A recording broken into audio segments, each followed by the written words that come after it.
Bueno, muchísimas gracias, Sara y panelistas. Un placer estar con ustedes, un placer estar con todos ustedes también. Y bueno, tengo una presentación. Les voy a platicar un poco de la resiliencia en la Ciudad de México, sobre todo su institucionalización y de algunos temas claves que hemos trabajado en los últimos casi 4 años de tener una agenda de resiliencia en la Ciudad de México. Uno es la iniciativa global de 100 ciudades resilientes fue lo que inició la chispa de institucionalizar el tema de resiliencia en la ciudad y esto nos lleva a poder compartir prácticas con alrededor de 100 ciudades y esto creo que es algo muy rico. Este foro va en ese sentido, hay mucho que aprender de otros lados, pero también hay mucho que la Ciudad de México puede llevar de aprendizajes a otras ciudades en el mundo. Simplemente por lo que mencionó el doctor Valdés, somos una ciudad con múltiples riesgos, entonces nos hace un laboratorio vivo para el tema de la resiliencia. Un tema importante es que hemos llevado, digamos que de iniciar una agenda con una fundación internacional a crear ya recientemente una agencia de resiliencia que aquí pueden ver tanto su mandato como su visión. La visión es importante, es cómo construir hacia el 2040 una ciudad más equitativa, con procesos incluyentes, pero también que impulse una transformación adaptativa hacia los temas más riesgosos en el siglo XXI. Y de eso quiero hablar, pero para eso hay que entender un poco cómo definimos resiliencia, qué es resiliencia.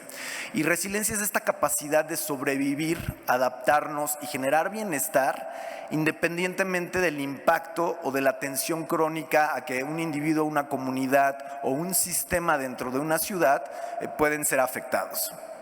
Y aquí hay un tema clave, que bueno, esta es la estrategia de resiliencia con 5 ejes, pero me quiero detener en las tensiones y los impactos. O sea, creo que lo más innovador de esta iniciativa es la relación entre las tensiones crónicas de una ciudad y los posibles impactos, shocks que puede tener una ciudad, como fue el terremoto.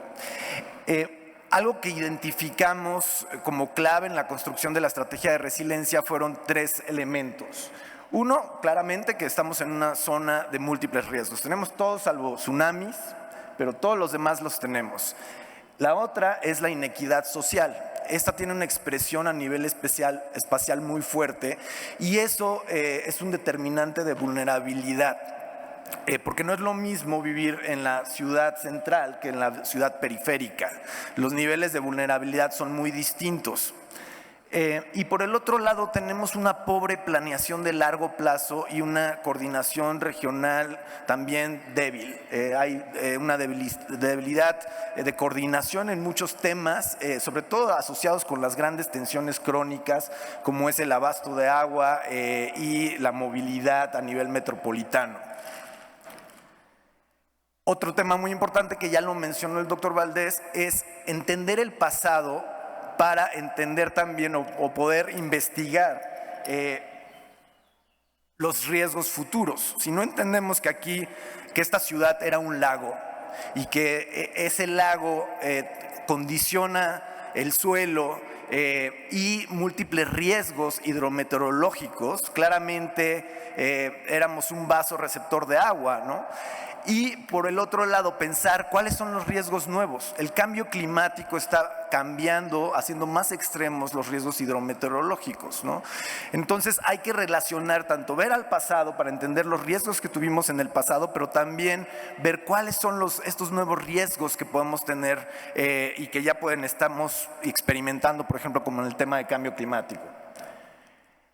En la estrategia de resiliencia hicimos un ejercicio, varios ejercicios para entender de todos los riesgos que hay en la ciudad, cuáles son los más importantes, ¿no? Y convocamos a expertos de varias disciplinas para, digamos que calificar un poco estos riesgos. Y aquí está, de los impactos, claramente había un consenso que los terremotos, un terremoto de alta magnitud es el principal riesgo en la ciudad.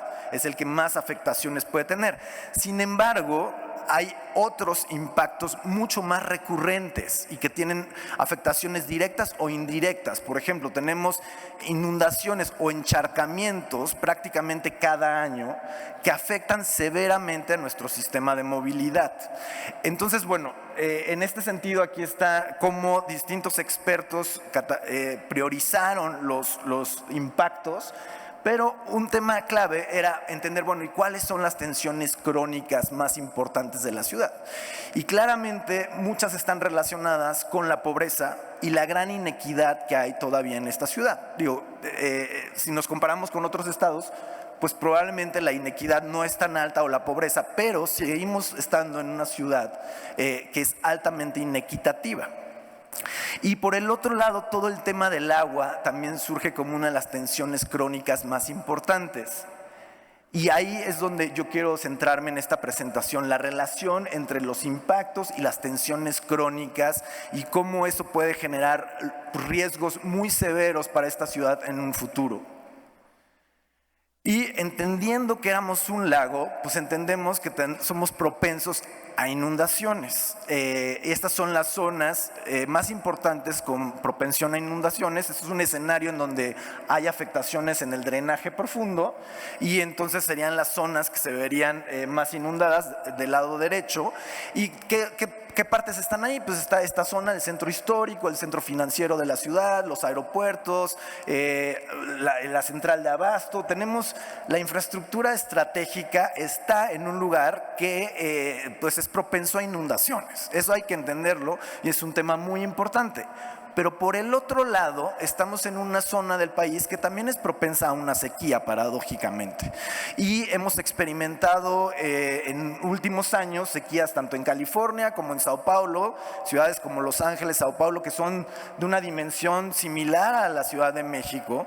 Y bueno, aquí en estas gráficas, en el año 2010, 2011, estábamos ya perdiendo la capacidad de almacenamiento del sistema Cutzamala, de varias de las presas, y ya empezaban a haber algunos cortes de agua en la ciudad y de repente hubo un huracán y nos salvamos de empezar a tener una sequía en la ciudad. Sin embargo, podemos en algún momento llegar a tener una sequía prolongada, una sequía que sea de unos 5 años, y imagínense el problema que va a haber si no tenemos agua.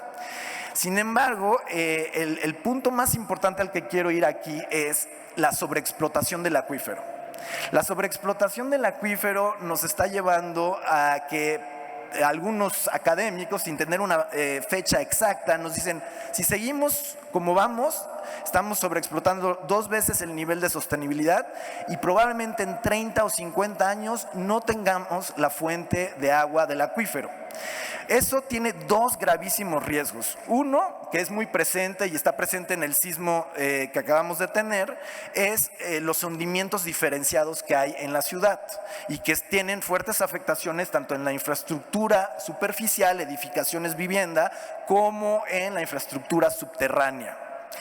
Pero por el otro lado nos estamos agotando la reserva de agua estratégica por si tenemos una sequía prolongada. ¿Cómo sería esta ciudad si no tenemos la reserva estratégica del acuífero y tenemos una sequía de 5 años? Podemos pasar muy rápido a una serie de conflictos sociales simplemente para tener este servicio básico. Entonces creo que ese es uno de los riesgos principales y requiere de una fuerte planeación y un cambio probablemente de paradigma de la gestión del agua.